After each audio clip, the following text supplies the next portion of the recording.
बहुत समय पहले की बात है।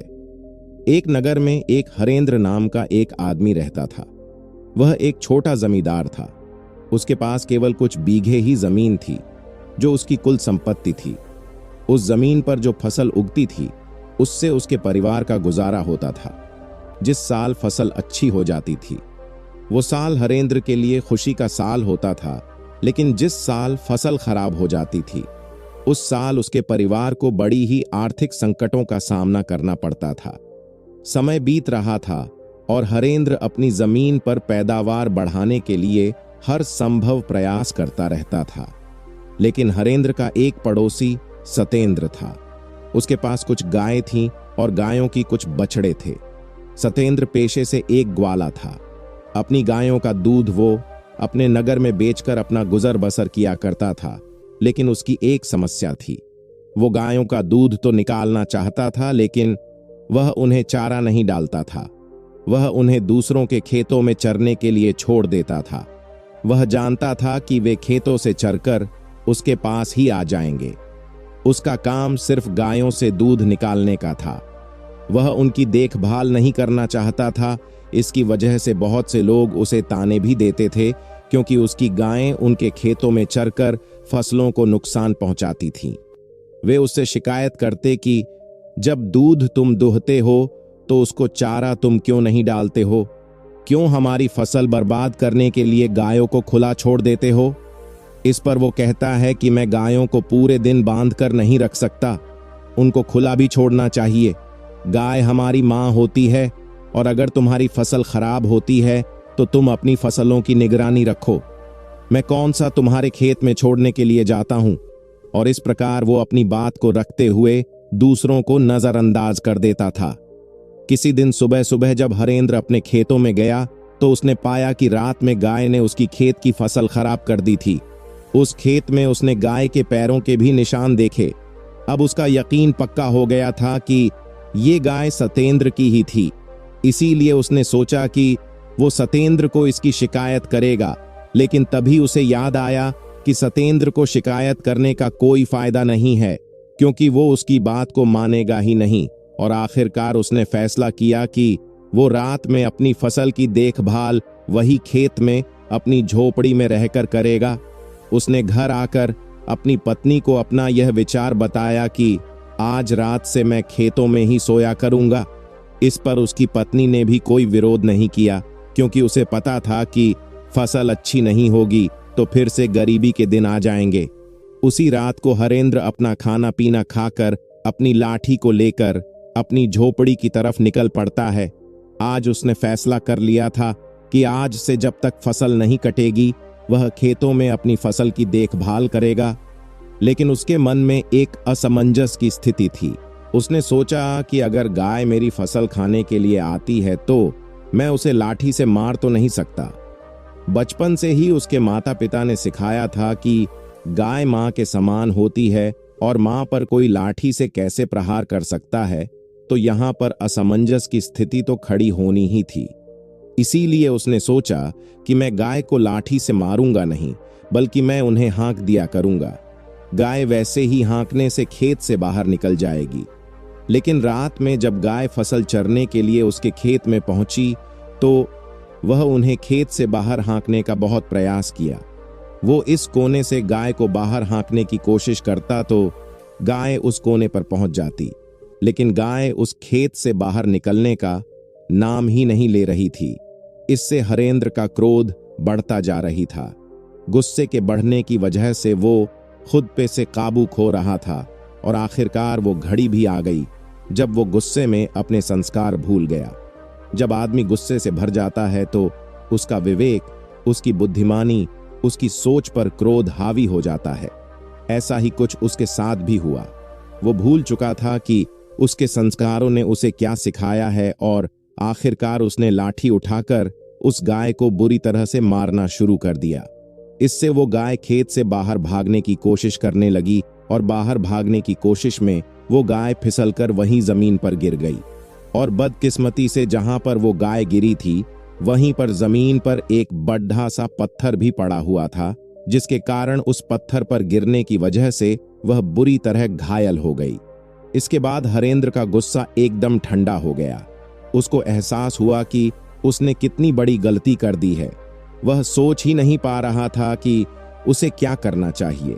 क्या उससे कोई पाप हो गया? उसे ऐसा नहीं करना चाहिए था।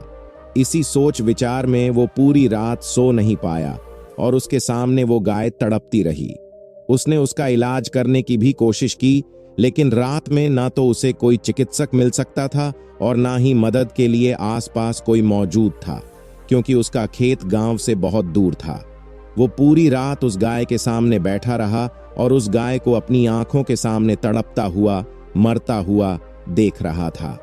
वो खुद से कह रहा था कि तूने कितना बड़ा पाप कर दिया, इसका प्रायश्चित वह कैसे करेगा।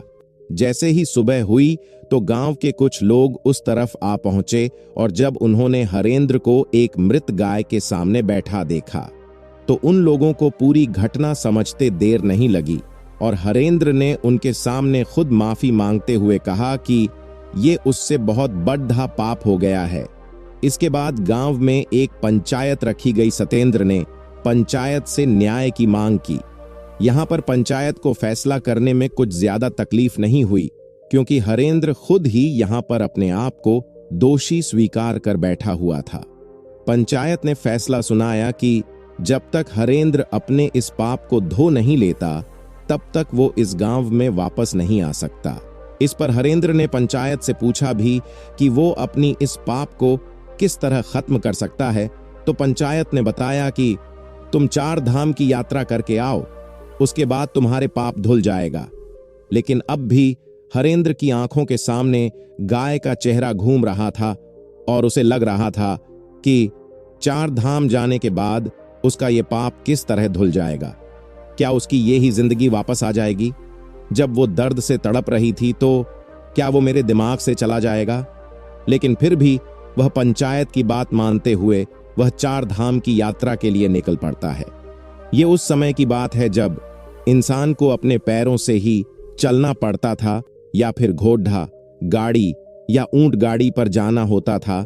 उस समय कोई साधन या वाहन नहीं हुआ करते थे। हरेंद्र को बहुत समय तक यात्रा करनी थी। उसे कई वर्ष वापस आने में लगने वाले थे, लेकिन फिर भी हरेंद्र अपने इस पाप को धोना चाहता था। लेकिन उसके मन में एक सवाल अब भी घूम रहा था कि इस पाप का दोषी जितना वो है, उससे कहीं ज्यादा दोषी तो सतेंद्र है, जो अपनी गाय का दूध निकालकर यूं ही दूसरों की फसल नष्ट करने के लिए चरने छोड़ देता था। ये सवाल उसके मन में गूंज रहा था, लेकिन इस सवाल को वो वहां पर किसी से पूछ नहीं सकता था।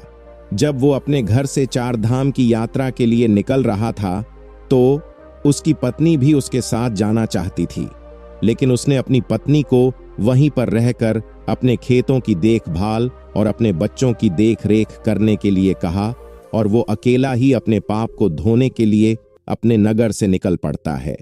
एक धाम से दूसरे धाम और दूसरे धाम से तीसरे धाम की यात्रा में उसका समय बीत रहा था। इस प्रकार चलते चलते हरेंद्र को बहुत वक्त हो गया था। कई साल बीत गए थे, लेकिन हरेंद्र स्वयं को गाय की हत्या के पाप से मुक्त नहीं कर पा रहा था। उसके मन से उस गाय का तड़पता चेहरा हट ही नहीं रहा था। जब वह अपने तीसरे धाम की यात्रा पर जा रहा था तो उस यात्रा के बीच में एक जंगल पड़ता था और उस जंगल को पार करते हुए वो धाम था। जब हरेंद्र उस जंगल को पार कर रहा था तो उसे एक भिक्षुक की कुटिया दिखाई दी। इससे हरेंद्र की जिज्ञासा और ज्यादा बढ़ गई और वो अपनी जिज्ञासा को शांत करने के लिए उस भिक्षु के पास उस कुटिया में चला जाता है। जब हरेंद्र उस कुटिया में पहुंचा, उस वक्त वो भिक्षु ध्यान में मग्न था, लेकिन जैसे ही हरेंद्र ने उस कुटिया में प्रवेश किया वैसे ही भिक्षु अपने ध्यान से बाहर आ गया। ध्यान से बाहर आने के बाद हरेंद्र ने उनसे पहला प्रश्न क्या किया? हरेंद्र ने पूछा, महात्मा, आप इस जंगल में अकेले किस प्रकार रहते हैं? यहाँ पर ना कोई इंसान है, ना कोई बस्ती है, यहाँ पर आप अकेले किस प्रकार रह लेते हैं? इस पर भिक्षु ने बड़े ही शालीनता के साथ उत्तर दिया कि इंसान को जीने के लिए सांसें और खाना चाहिए, जो यहाँ पर आसानी से मिल जाती हैं। ये पेड़ पौधे जंगल में जीने के लिए खाना और सांस लेने के लिए ऑक्सीजन दे देते हैं। ये पेड़ पौधे हमें इस जंगल में जो दे देते हैं और जीने के लिए क्या चाहिए? इस पर हरेंद्र ने पूछा कि महात्मा, फिर भी इंसान को कोई तो चाहिए जिससे वह अपने के विचारों के आदान प्रदान कर सके, जिससे अपनी मन की भावनाओं को व्यक्त कर सकें। आपके पास तो यहां पर ऐसा कोई भी व्यक्ति नहीं है। इस पर भिक्षु ने जवाब दिया कि ये तुम्हें लगता है कि मेरे पास कोई भी नहीं है क्योंकि तुम्हारी आंखें सीमित चीजें ही देख पाती हैं, लेकिन मेरे पास वो भी है जो तुम्हारी आंखें नहीं देख पाती और जो कण कण में बसता है। इन बातों से हरेंद्र को एहसास होने लगा था कि यह कोई साधारण भिक्षु नहीं है। इनकी समझ बहुत कुछ कह रही है और इनसे मुझे अपने सवालों के जवाब मिल सकते हैं। इसीलिए हरेंद्र ने उनको अपनी पूरी परिस्थिति बयां कर दी और सारी बात बताने के बाद हरेंद्र ने भिक्षु से पूछा कि महात्मा, 2 धाम की यात्रा तो मैं कर चुका हूं और ये यात्रा करने के बाद भी मेरे मन का बोझ हल्का नहीं हुआ है। मुझे पता है कि मैं 4 धाम की यात्रा भी कर लूंगा तो भी मेरे मन से ये बोझ नहीं उतरेगा। हरेंद्र ने भिक्षुक से निवेदन किया कि वह उनका मार्गदर्शन करे। मैं अपने इस पाप को किस तरह धो सकता हूँ, इस पाप से किस तरह मुक्ति पा सकता हूँ? ये सुनकर वो भिक्षु जोर जोर से हंसने लगता है। इस बात पर इतना जोर जोर से ठाके लगाकर हंसते हुए देखकर हरेंद्र भिक्षु से पूछता है कि महात्मा, इसमें हंसने की क्या बात है? आप इतनी जोर जोर से क्यों हंस रहे हैं? इस पर वो भिक्षुक कहता है कि भद्र, तुम उस पाप को धोने की बात कर रहे हो जो तुमने किया ही नहीं है। तुम अंधकार में भटक गए हो। जो तुमने किया वो कोई पाप नहीं था। वो तुम्हें लगता है कि पाप है, लेकिन वास्तविकता में वो पाप नहीं है। अच्छा ये बताओ, अगर तुम उस गाय को अपना पूरा खेत चरने के लिए छोड़ देते तो क्या वो सही होता? जरा सोचो। इस पर हरेंद्र कहता है कि नहीं महात्मा, वो तो बिल्कुल भी अच्छा नहीं होता, क्योंकि खेती करना तो मेरा पेशा है और अगर वो मेरे खेत की पूरी फसल खा जाती तो मैं अपना परिवार किस प्रकार चलाता, अपना गुजर बसर किस प्रकार करता? ये सुनकर उस भिक्षु ने कहा, तो यही बात तुम समझ नहीं पा रहे हो। तुम्हारा सबसे बड़ा कर्तव्य यही था कि तुम अपनी फसल की रक्षा करो। वही तुम्हारा सबसे बड़ा कर्म था और अपने कर्म को पूरा करने के लिए चाहे इंसान को कुछ भी करना पड़े, उसे करना चाहिए और वही तुमने किया। एक उदाहरण देते हुए भिक्षु ने बताया कि जिस प्रकार श्री कृष्ण ने धर्म की रक्षा के लिए कौरवों से युद्ध करने के लिए अर्जुन को गीता का उपदेश दिया और उससे युद्ध करने के लिए प्रेरित किया। क्यों वही उस वक्त की प्राथमिकता थी?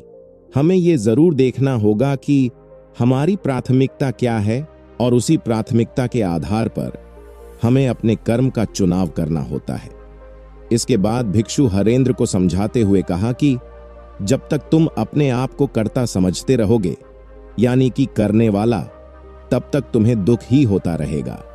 तुम्हारा मन हमेशा संताप झेलता रहेगा, क्योंकि तुम समझ रहे हो कि तुम करने वाले हो, तुम करता हो और वही तुम्हारे दुख का कारण बन जाता है। इस परिस्थिति में तुम्हें लग रहा है कि तुम्हारी वजह से वो गाय मारी गई, क्योंकि तुम अपने आप को कर्ता समझ रहे हो और यही तुम्हारे दुख का कारण है। लेकिन जब तुम अपने आप को सिर्फ क्रिया समझोगे, कर्म करने वाला समझोगे, तब तुम्हें दुख नहीं होगा, क्योंकि वहां पर तुम कर्ता नहीं हो, वहां पर तुम क्रिया हो, करने वाला हो, रचने वाला तो कोई और है। तुम इस नाटक में सिर्फ अभिनय कर रहे हो। अपना पात्र पूरा करो और यहां से चलते बनो। अपने आप को इस नाटक का निर्देशक कभी मत समझना, क्योंकि निर्देशक कोई और है। हम तो सिर्फ अभिनेता हैं जो अपना अभिनय कर रहे हैं और इस अभिनय में जो पात्र हमें मिला है उसको भली भांति पूरा करना हमारा सबसे बड़ा कर्तव्य है। तुम्हें जो पात्र मिला है एक किसान का, इसीलिए तुम अच्छे से किसानी करोगे तो ही तुम्हारा निर्देशक यानी कि इस नाटक का निर्देशक खुश होगा। अगर तुम अपना अभिनय अच्छा नहीं करोगे तो उस निर्देशक को कभी अच्छा नहीं लगेगा। इसीलिए तुमने कुछ गलत नहीं किया।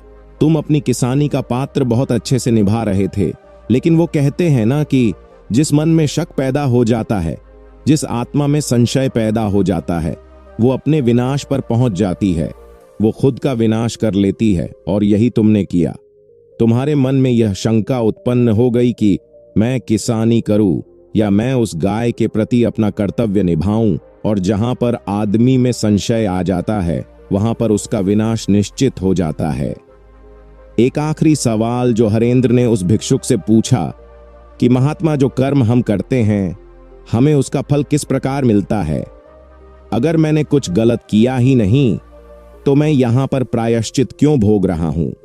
और अगर मैंने अपना कर्तव्य निभाया है, अगर मैंने अपना कर्म पूरा किया है, तो मैं यहां पर दुख क्यों भोग रहा हूं? मेरा मन इतने दर्द से क्यों भरा हुआ है? इस पर भिक्षु ने उसे समझाते हुए कहा कि जब तुम जमीन में कोई बीज डालते हो फसल उगाने के लिए, तो तुम्हें कैसे पता चलता है कि तुम्हारी फसल कौन सा फल देगी? ये सुनकर हरेंद्र ने जवाब दिया कि महात्मा, ये तो बीज डालने के कई महीनों बाद पता चलता है कि यह फसल कौन सा फल देने वाली है। जब तक हमें यह पता नहीं चलेगा कि यह बीज किस पेड़ से लिया गया है, तब तक हमें कैसे पता चल सकता है कि यह पेड़ कौन सा फल देने वाला है? यह सुनकर भिक्षु मुस्कुराते हुए कहने लगे कि जिस प्रकार बीज को जमीन में डालने पर हमें पता नहीं होता है कि वो कौन सा फल देगा, उसी प्रकार कर्म करने से हमें ये पता नहीं होता कि इस कर्म का फल हमें किस प्रकार मिलेगा। हो सकता है उस कर्म का फल मिलने में कुछ देरी हो जाए, लेकिन उस कर्म का फल मिलता जरूर है। लेकिन इंसान में इतना संयम कहाँ रहता है, वो इतनी दूर की सोच ही नहीं पाता। उसे तो अपने कर्मों का फल उसी क्षण चाहिए। वो तो यह चाहता है कि जैसे ही मैं अपना कर्म करूं वैसे ही मुझे अपना फल मिल जाए। लेकिन ऐसा जिंदगी के किसी पैमाने पर नहीं होता है।